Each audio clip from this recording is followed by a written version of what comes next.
Hey guys, so today I'm going to do a short review on the PRC 225 as cast LS head and also the PRC 2.5 LS6 CNC ported head. So I previously had these LS6 heads on my car. They are $7.99 OEM castings. And on my last day at the dyno, it decided to blow the freeze plug out the front, and I believe it blew out because the head was lifting or twisting and cracked the casting, as you can see here. So I called up Texas Speed and they recommended I go with this aftermarket casting, which does have the 6-bolt per cylinder pattern. I'm using a stock block, so I won't be using that.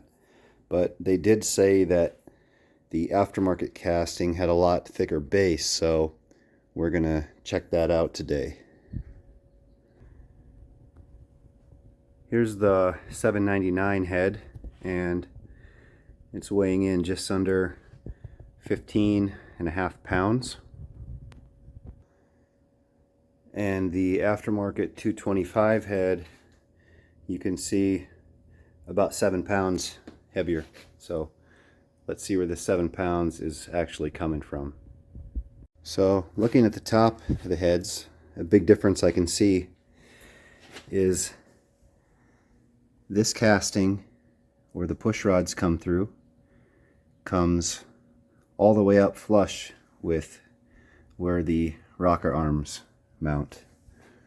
Whereas the OEM head, there's much less material here. So I'm going to assume that the aftermarket head is going to be a lot stiffer on the intake side where there's much more material.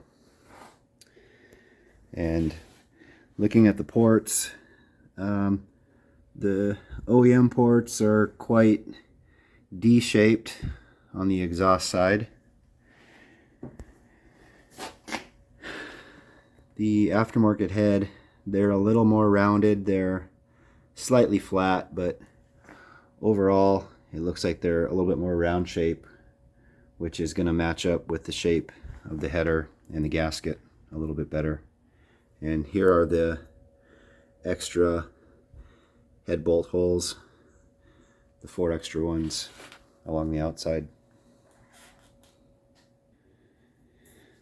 Looking at the intake ports on the LS6 head, these have been CNC'd out, so they actually look quite a bit wider than the as cast ports, but the flow numbers on these two heads are very similar. So what I'm thinking is that it necks down quite a bit here on the LS6 head, whereas the aftermarket head may be a little bit more open, so the size of the opening may be a little deceiving to how much it flows on the intake.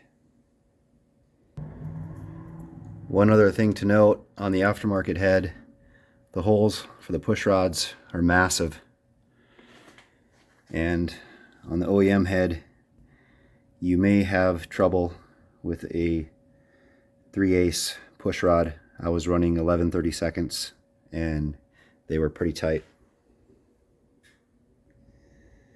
Now I think this is where you're really going to see the big difference in the aftermarket head.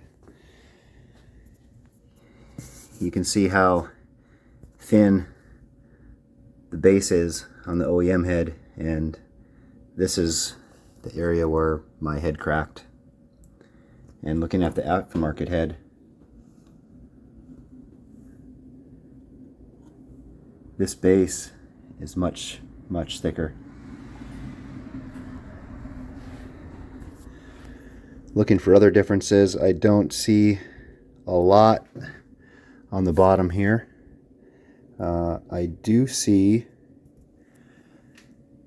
there are some threaded holes here on the aftermarket head, and I don't know what purpose those serve, because there is nothing here except a void. So I may check that out a little further. Also, you can see on the OEM head, this is all hollowed out here, where on this head, this is filled in with material. So looking like it's just gonna add a little more rigidity to the aftermarket head. Overall, if you're going to be running a lot of boost, I would recommend to probably go with this aftermarket casting. It was only a few $100 more for a set, and you might avoid a catastrophic failure like I had. Thanks for watching.